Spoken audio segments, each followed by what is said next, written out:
I'm Peter with ProLifeNews.tv and Pro-Life Unity, and I'm here with Star Parker, president of CURE. Why don't you tell us a little bit about CURE and what you do for the pro-life movement and for America in general?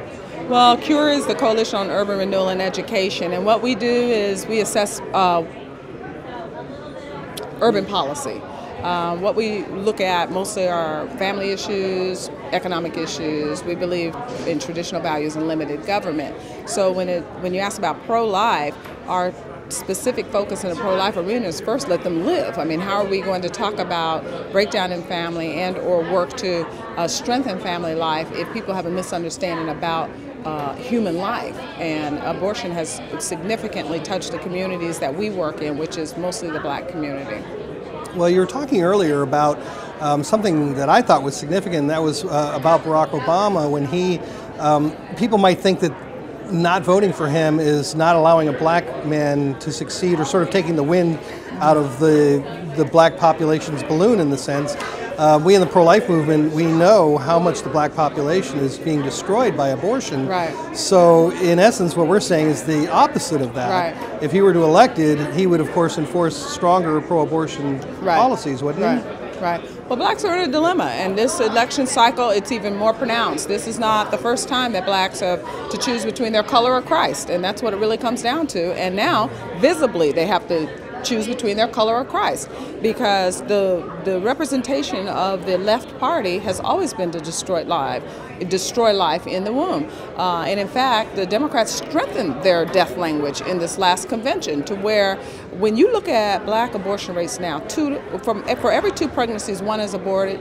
Blacks should be alarmed. They should actually be up in arms. But race politics has gone on so long, and blacks have been so indoctrinated to believe race politics that when questions of life come up, they put them 2nd, 3rd, or 4th of their concerns and allow for this Holocaust to continue.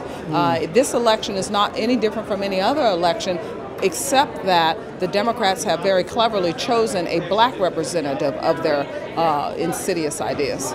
Yeah, and that's actually an important point, is that by choosing a black representative, especially in the times of abortion that is taking so many black lives, it just changes the feel of it, because it almost seems like, well, he's a black man, and let's ignore his pro-abortion stance. Yeah. And so it is really an important time now for Black America, for America, who might be pro-life, to really think about this. It's not a time to sit out and ignore this election, is it? No, it's not. In fact, it's a #1 issue for this election, whether people think that it is or not. The Supreme Court is why we're seeing the intensity in this political campaign that we are. It's one of the reasons you're seeing so much energy behind Sarah Palin. It's one of the reasons that you're seeing so much energy from the left when it comes to their pro-abortion groups putting money into Barack Obama. The question wasn't whether it was going to be Hillary Clinton or Barack Obama in a sense that who could win. It was in which one is going to really help us further our agenda, which is to destroy human life in the womb and protect sodomy in this society. Those issues have not changed. What we're looking at, what has changed, is now blacks are in even more of a dilemma to have to choose what's important to them. Is it here on earth, or is it what they would receive in heaven? And how do they choose that? How do Well, you can look involved? at the issues for sure. You certainly, for the life of me, for the last 20 years I've been engaged, can't understand why the blacks keep voting for the party that has destroyed us. But when you think about the, not only have they destroyed our families in welfare policy, but they've destroyed our ability to even procreate by planting Planned Parenthood centers in our communities. Blacks just don't seem to want to get it. And how they go to church on Sunday morning and then on Monday go in, or Tuesday go into that voting booth and vote for the very people that are destroying everything that they learned on Sunday morning is above my pay grade. Yeah. I do not understand why we continue to do that. But there is some hope, because we start seeing initiatives like what's going on in South Dakota, like what's continuing across this country to say we're going to protect life any and every place that we can, and we are going to ultimately get to the point where the country understands it has to overturn Roe v. Wade and not send it back to the states, define life in it so that it will never happen in this country again. So it's important for America not to just be armchair warriors, so to speak. It's important for America to do a little bit more, right? Yeah, it's important for America to do a little bit more in two places. One, in making sure that their legislative officials are traditional value embracers and that they really believe in the Constitution and its role in our society and what it does to protect our rights.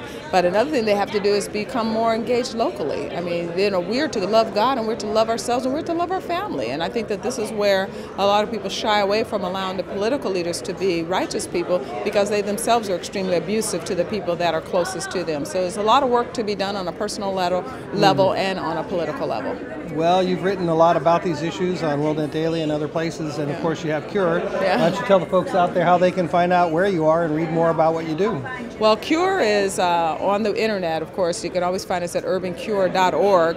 My column is for Scripps Howard, and so in local newspapers, we have about 400 papers across the country through Scripps, but they also put it up on WorldNet Daily, on Town Hall. It's on our site, and then I'm launching a weekly television show right now, and it will be carried on the NRB network on DirecTV on Monday nights, so people can find me there as well. All right, great. Well, thank you for doing what you're doing out there. You're welcome, and Peter. Helping life in general. We Okay. definitely are glad to see that there are folks that are strong, that have the message in the black community and the white communities, not shy to go out there and say, you know, I may be rubbing against the grain on this, but it needs to be done. Right. So. Well, when you think about God and what He has said about humanity, He doesn't really care what color He made that person that's being carried in the womb. He just wants them to live. Great. Thank you. Thank you.